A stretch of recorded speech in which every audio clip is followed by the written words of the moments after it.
কারণ বিরোধিতা শক্ত থাকলে শাসক দলের লোকেরা কাজ করার ব্যাপারে ভাবতে বাধ্য হয়, কিন্তু যেখানে কোনো বিরোধিতাই নাই তাদের ভাবনার কোনো কারণও নেই।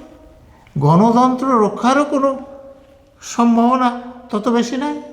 বিজেপি তো তৃণমূলের বিরোধিতা করে এসেছে 26 সাল পর্যন্ত। অবভিয়াসলি।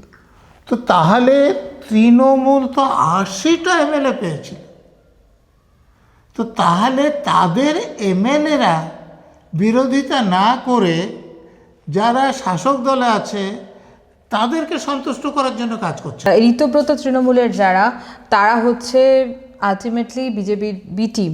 তাহলে প্রশ্ন একটা জায়গায় থেকে যাচ্ছে যে বাংলা কি তাহলে বিরোধী শূন্য?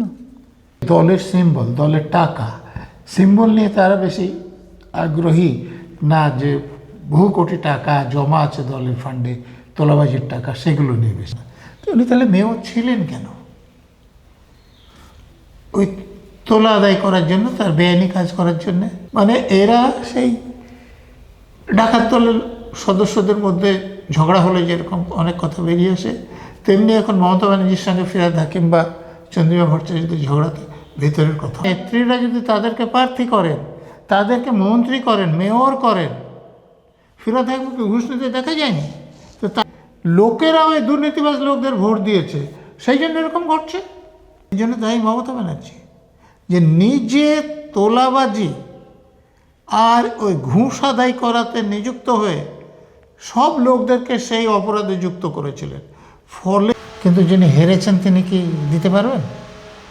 তাহলে যিনি হেরেছেন তাকে সন্তুষ্ট রেখে কোনো লাভ নাই, কিন্তু যিনি জিতেছেন তাকে সন্তুষ্ট রাখলে লাভ আছে। তৃণমূল কংগ্রেসের যে ভাঙন, কালীঘাট তৃণমূল না ঋতব্রত তৃণমূল, এটা নিয়ে একটা বিরাট চর্চা চলছে। এবং যদিও মমতা বন্দ্যোপাধ্যায় বলেছেন যে সিম্বল নিয়ে আমার কোনো মাথা ব্যথা নেই, কারণ দরকার হলে আমি সিম্বল গলায় নিয়ে ঘুরবো।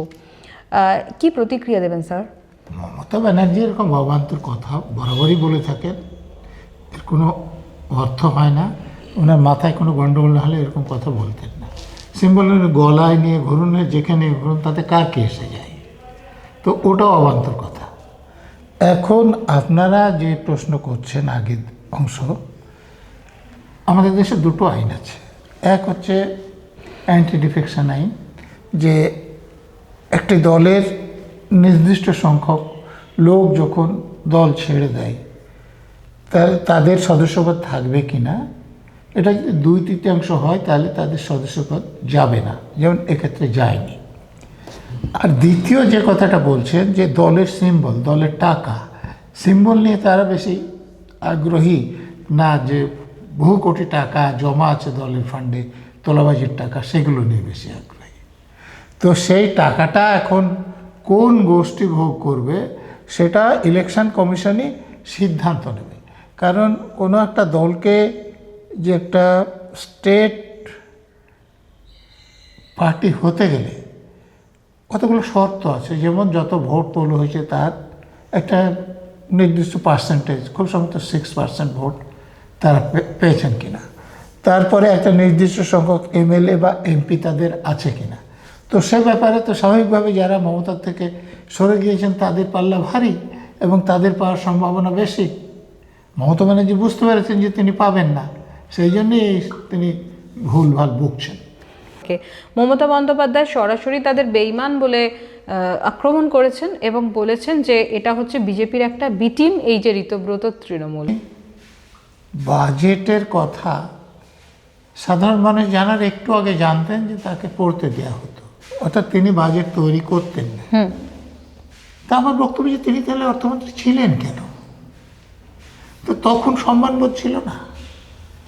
এই যে ফিরহাদ হাকিম বলেছেন যে এই যে অভিষেক ব্যানার্জিদের যেসব বেআইনি বাড়ি হয়েছে আমি কিছু জানতাম না, তারপরে এই যে প্ল্যানে সই করেছেন বলছেন যে আমি কিছু জানতাম না। তো উনি তাহলে মেয়র ছিলেন কেন? ওই তোলা আদায় করার জন্য, তার বেআইনি কাজ করার জন্যে। তো উভয় পক্ষের কথাই গ্রহণযোগ্য নয়। মানে এরা সেই ডাকাত দলের সদস্যদের মধ্যে ঝগড়া হলে যেরকম অনেক কথা বেরিয়ে আসে, তেমনি এখন মমতা ব্যানার্জির সঙ্গে ফিরহাদ হাকিম বা চন্দ্রিমা ভট্টাচার্যদের ঝগড়াতে ভেতরের কথা অনেক বেরিয়ে আসছে।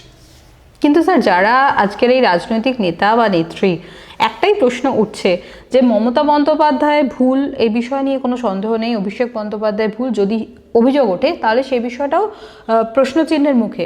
কিন্তু আজকে যারা মমতা বন্দ্যোপাধ্যায়ের সব থেকে কাছে কে যাবেন, তার পাশে কে বসবেন, এই বিষয়টার জন্য তারা নিজেদের মধ্যে একটা অসম প্রতিযোগিতায় লিপ্ত থাকতেন, সেই মানুষগুলো আজকে মমতা বন্দ্যোপাধ্যায় ক্ষমতা হারানোর পর যখন তারা একে একে সরে যাচ্ছেন, তাহলে তাদের নৈতিকতা এবং তাদের নীতি নিয়ে প্রশ্ন দেখুন, উঠছে। আপনাকে বাস্তব অবস্থাটা দেখতে হবে। মমতা ব্যানার্জির সঙ্গে থাকলে, অপরাধ করলে পুলিশ তাদের বিরুদ্ধে কোনো ব্যবস্থা নেবে না, সেই জন্য তারা সঙ্গে ছিলেন। এবং মমতা ব্যানার্জির কাছের লোক যদি লোকে জানে, তাহলে তাকে বেশি তোলা চাইলেও দেবে। যেমন ধরুন, যে এক পুলিশ অফিসার গ্রেপ্তার হয়েছে, তাকে কলকাতা পুলিশ এবং রাজ্য পুলিশের সমন্বয়ের দায়িত্ব দেওয়া হলো।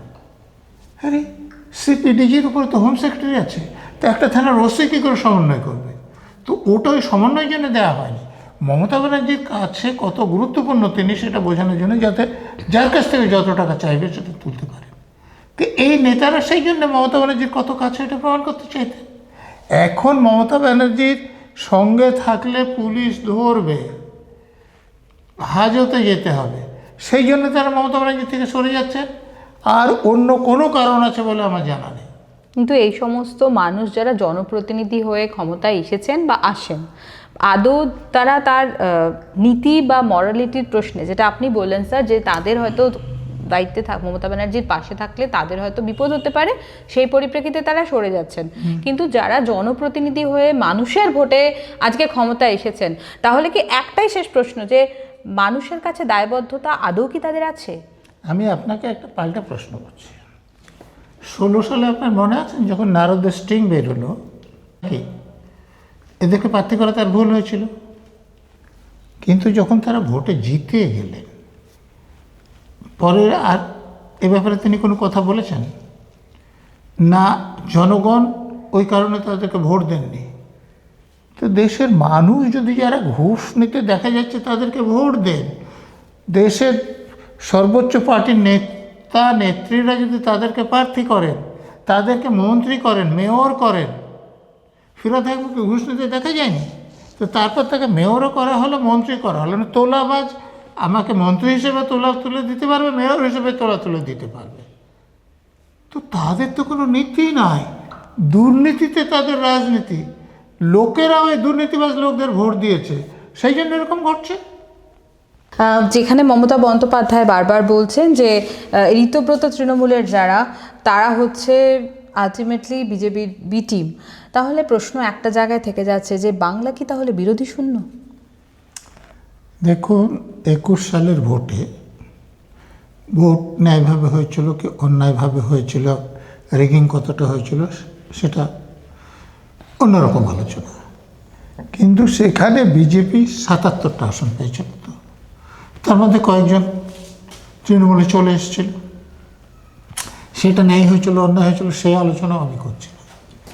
কিন্তু সেই 77টা বা 70টা এমএলএ নিয়ে বিজেপি তো তৃণমূলের বিরোধিতা করে এসেছে 26 সাল পর্যন্ত।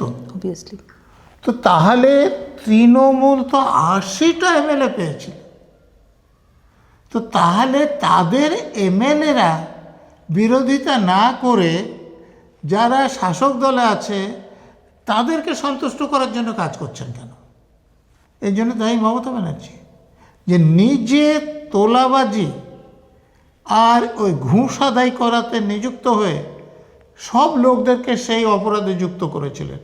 ফলে কোনো এমএলএ, কোনো কাউন্সিলর, কোনো বুথ সভাপতি পর্যন্ত কেউ নিরাপদ বোধ করছে না মমতার সঙ্গে থাকার। সেই জন্যে এখানে কোনো বিরোধিতা নেই। এটা দেশের গণতন্ত্রের পক্ষে ভালো নয়। কারণ বিরোধিতা শক্ত থাকলে শাসক দলের লোকেরা কাজ করার ব্যাপারে ভাবতে বাধ্য হয়। কিন্তু যেখানে কোনো বিরোধিতাই নাই, তাদের ভাবনার কোনো কারণও নেই। গণতন্ত্র রক্ষারও কোনো সম্ভাবনা তত বেশি নাই। যারা হেরে গেছে তাদেরকেই বেছে বেছে অ্যারেস্ট করা হচ্ছে, কিন্তু যারা জিতে গেছে তারা অ্যারেস্ট কেন হচ্ছে না? আমি একটা উদাহরণ দিয়ে বলছি, কিন্তু যিনি হেরেছেন তিনি কি দিতে পারবেন? তাহলে যিনি হেরেছেন তাকে সন্তুষ্ট রেখে কোনো লাভ নাই, কিন্তু যিনি জিতেছেন তাকে সন্তুষ্ট রাখলে লাভ আছে। তো বিধানসভাতেও তো তাই, যিনি জিতেছেন তিনি বিধানসভায় গিয়ে বিরোধিতা করতে পারবেন, কিংবা ইচ্ছে করলে ভোট দিতে পারবেন পক্ষে বিপক্ষে। যিনি হেরেছেন তিনি তো পারবেন না। অতএব যদি আগে পরে বিচার করতে হয়, তাহলে তো যিনি জিতেছেন তাদেরকে রেখে যাতে হেরেছেন তাদেরকে ধরা, তাদের রাজনৈতিক তারাতলা শেডকাণ্ডে প্রায় 15 জন শ্রমিকের মৃত্যু, সে বিষয়টা নিয়ে মানে অনেক কিছু সংবাদ মাধ্যমের সামনে এলো, কিন্তু শেষ পর্যন্ত তার তদন্ত বা এই ঘটনায় যারা অ্যারেস্ট হলেন বা হলেন না সেটা নিয়ে প্রশ্ন রয়েছে। দেখুন, মুখ্যমন্ত্রী বিধানসভায় কাগজপত্র দেখিয়ে বলেছেন যে এই যে এখানে যে প্ল্যানটা পাস হয়েছিল সেটা ত্রুটিপূর্ণ, এবং এই প্ল্যানে মেয়রের পর্যন্ত সই আছে। তাহলে ত্রুটিপূর্ণ যে প্ল্যান সেটা পাস করার জন্য যদি ব্যবস্থা নিতে হয়, তাহলে মেয়রের বিরুদ্ধে নিতে হবে। তো মেয়রের বিরুদ্ধে ব্যবস্থাকে তারা নিতে চাইছেন, শুধু ত্রুটিপূর্ণ ওই কারণে না। দেখুন, কোনো একটা প্ল্যানের যে বাড়ি করতে গেলে আপনার যে কত শিক লাগবে, কতটা সিমেন্ট লাগবে, এগুলো একটা হিসেব স্ট্রাকচারাল ইঞ্জিনিয়ার করেন। স্ট্রাকচারাল ইঞ্জিনিয়ারিংয়ের কোনো পরিকল্পনা ছিলই না, তারপরও মেয়র সই করলেন কী করে? তো তাহলে এগুলো তদন্ত করলে যদি অসুবিধা না হয় তাহলে তদন্ত হবে, কিন্তু তারা যদি এই মেয়রকে এখন সন্তুষ্ট করতে চান তাহলে কী করে তদন্ত হবে? তো মেয়র তো এখন কোন গ্রুপে আছে? ঋতব্রত তৃণমূল। প্রাক্তন যে মেয়র তিনি কেন গিয়েছেন? তিনি তো মমতা ব্যানার্জি শোনা যায় যে আত্মীয়ও বটে, কেন গিয়েছেন? তো যে ওয়াকাফের সম্পত্তি দখল করে আছেন, ব্যবসা করছেন, সেটা নিয়ে তদন্ত হবে। এই যে সই করেছেন বেআইনি বাড়ি নির্মাণে, তার তদন্ত হবে। তো কেউ যদি মমতা থেকে সরে গিয়ে তদন্তটা না হয়, সেটাই নিশ্চিন্ত হয়, তাহলে তদন্ত হবে কী করে? অন্যদিকে অরূপ বিশ্বাস, মেশিকাণ্ডে যার বারবার নাম উঠেছিল, সেই অরূপ বিশ্বাসের নিয়েও তো এখনও সেইভাবে কোনো অ্যারেস্ট হওয়ার কথা শোনা যাচ্ছে না। একই তো কারণ, উনিও তো কোন দিকে আছেন? মমতার সঙ্গে আছেন কি? একই কারণ, অন্য কোনো কারণ